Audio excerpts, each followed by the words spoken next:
صلی اللہ علی محمد صلی اللہ علیہ بسم اللہ الرحمن الرحیم نحمدہ ونصلی ونصلی علی رسولہ الکریم اما بعد فاعوذ باللہ من الشیطان الرجیم بسم اللہ الرحمن الرحیم فیضان فرض علوم کتاب الطہارت موضوع ہے نجاستوں کا بیان۔ نجاست کی کتنی قسمیں ہیں؟ نجاست کی دو قسمیں ہیں، نمبر ایک نجاست حقیقیہ، نمبر دو نجاست حکمیہ۔ نجاست حقیقیہ وہ ہوتی ہے جو نظر آئے اور نجاست حکمیہ وہ ہوتی ہے جو نظر نہ آئے۔ اب نجاست حکمیہ کی کتنی قسمیں ہیں؟ نجاست حکمیہ کو حدث بھی کہتے ہیں، اس کی دو قسمیں ہیں، حدث اصغر یعنی کہ بے وضو ہونا، نمبر دو حدث اکبر یعنی بے غسل ہونا۔ ان سے پاکی حاصل کرنے کو طہارت صغریٰ اور طہارت کبریٰ کہتے ہیں، یعنی اگر حدث اصغر کو دور کرنے کے لیے جب وضو کیا جاتا ہے تو اس کو کہتے ہیں طہارت صغریٰ، اور جب حدث اکبر لاحق ہو یعنی غسل فرض ہو جائے تو اب غسل کرنے کو حدث کبریٰ کہتے ہیں۔ نجاست حقیقیہ کی کتنی قسمیں ہیں؟ اس کی بھی دو قسمیں ہیں، نمبر ایک غلیظہ یعنی جس کے احکام سخت ہوں، نمبر دو خفیفہ یعنی جس کے احکام جو ہیں ہلکے ہوں، جن کے اندر رعایت برتی جاتی ہے۔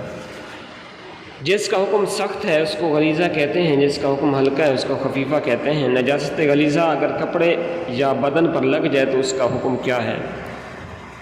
دیکھیں، نجاست غلیظہ کپڑے یا بدن پر لگ جائے تو اس کے احکام درج ذیل ہیں۔ نمبر ایک، اگر ایک درہم سے زیادہ لگ جائے تو اس کا پاک کرنا جو ہے فرض ہے، بے پاک کی نماز پڑھ لی تو ہوگی ہی نہیں، اور قصدن یعنی جان بوجھ کر پڑھی تو گناہ بھی ہوا، اور اگر بنیت استخفاف یعنی شریعت مطہرہ کے حکم کو ہلکا جاننا ہے تو یہ کفر ہے۔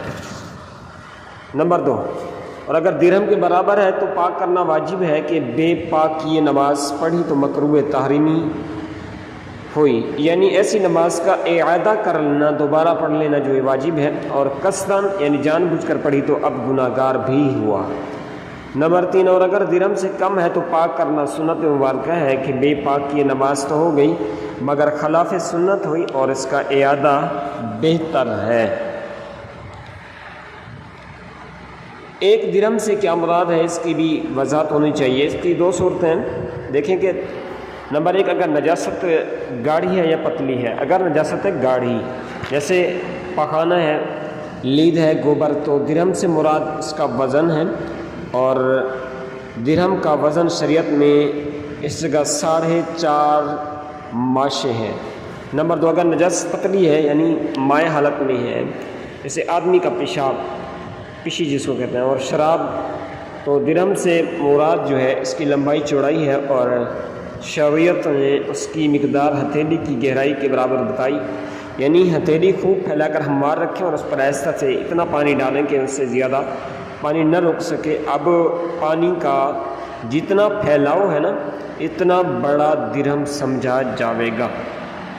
نجاست خفیفہ کا حکم کیا ہے؟ نجاست خفیفہ یہ حکم رکھتی ہے کہ کپڑے کے جس حصے یا بدن کے جس عضو میں لگی ہے اگر اس کی چوتھائی سے کم ہے، مثلا دامن میں لگی ہے تو دامن کی چوتھائی سے کم، آستین میں اس کی چوتھائی سے کم، یوں ہی ہاتھ کی چوتھائی سے کم ہے تو معاف ہے، اس سے نماز ہو جائے گی، اور اگر پوری چوتھائی یا اس سے زیادہ میں ہو تو اب بغیر دھوئے کیا ہے نماز نہیں ہوگی۔ اگر نجاست غلیظہ یا خفیفہ کسی پانی میں گر جائے تو اب کیا حکم ہے؟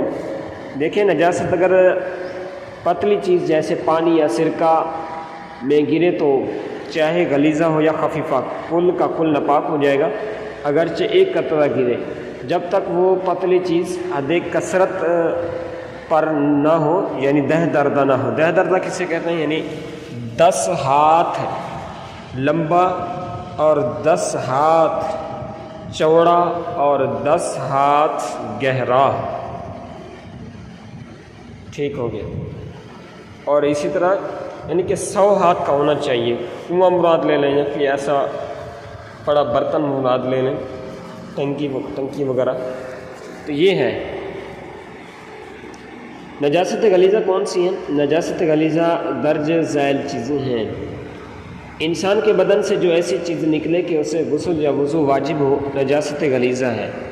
جیسے پخانہ، پیشاب، بہتا خون، پیپ، منہ بھر قے، حیض و نفاس اور استحاضہ کا خون، منی، مزی، ودی وغیرہ. دکھتی آنکھ سے جو پانی نکلے نجاست غلیظہ ہے. یوں ہی ناف یا پستان سے درد کے ساتھ پانی نکلے، یہ بھی نجاست غلیظہ ہے. نمبر 2، خشکی کے ہر جانور کا بہتا ہوا خون بھی نجاست غلیظہ ہے. نمبر 3، مردار کا گوشت اور چربی بھی نجاست غلیظہ ہے. نمبر 4، حرام چھپائے جیسے کتا، شیر، لومڑی، بلی، چوہا، گدھا، خچر، ہاتھی، سور کا جو پخانہ اور پیشاب ہے یہ بھی نجاست غلیظہ ہے. نمبر 5، گھوڑے کی لید اور ہر حلال چھپایا کا پخانہ جیسے گائے، بھینس کا گوبر، بکری، اونٹ کی مینگنی اور جو پرند کے اونچا نہ اڑے اس کی بیٹ جیسے مرغی اور بط بھی نجاست غلیظ ہے. نمبر 6، ہر قسم کی شراب جو ہے یہ بھی نجاست غلیظہ ہے. نمبر 7، سور کا گوشت، ہڈی اور بال اگرچہ ذبح کیا گیا ہو یہ سب نجاست غلیظہ ہیں. نمبر 8، ہاتھی کے سونڈ کی رطوبت کے، شیر، کتے، چیتے اور دوسرے درندے چوپایوں کا لعاب جو ہے یہ نجاست غلیظہ ہے. دودھ پیتے بچے کے پیشاب کا کیا حکم ہے؟ دودھ پیتے لڑکے اور لڑکی کا پیشاب نجاست غلیظ ہے. یہ جو اکثر عوام میں غلط مشہور ہے کہ دودھ پیتے بچوں کا پیشاب پاک ہے، محض یہ غلط ہے. نجاست خفیفہ کون سی چیزیں ہیں؟ نجاست خفیفہ درج ذیل چیزیں ہیں. نمبر 1، جن جانوروں کا گوشت حلال ہے جیسے گائے، بیل، بھینس، بکری، اونٹ وغیرہ، ان کا پیشاب جو ہے یہ نجاست خفیفہ ہے. نمبر 2، گھوڑے کا پیشاب نجاست خفیفہ ہے. نمبر 3، اور جس پرندے کا گوشت حرام ہے خواہ شکاری ہو یا نہیں جیسے کوا، چیل، شکرا باز، اس کی بیٹ نجاست خفیفہ ہے. حلال پرندوں کی بیٹ کا کیا حکم ہے؟ جو پرندے حلال اونچے اڑتے ہیں جیسے کبوتر، مرغابی وغیرہ، ان کی بیٹ جو ہے یہ نجاست نہیں ہے بلکہ پاک لکھے علماء نے. نجاست غلیظہ اور خفیفہ مل جائیں تو کیا حکم ہے؟ نجاست غلیظہ خفیفہ میں مل جائے تو کل غلیظہ ہو جائے گی، یعنی کہ حکم بھاری پر لگتا ہے.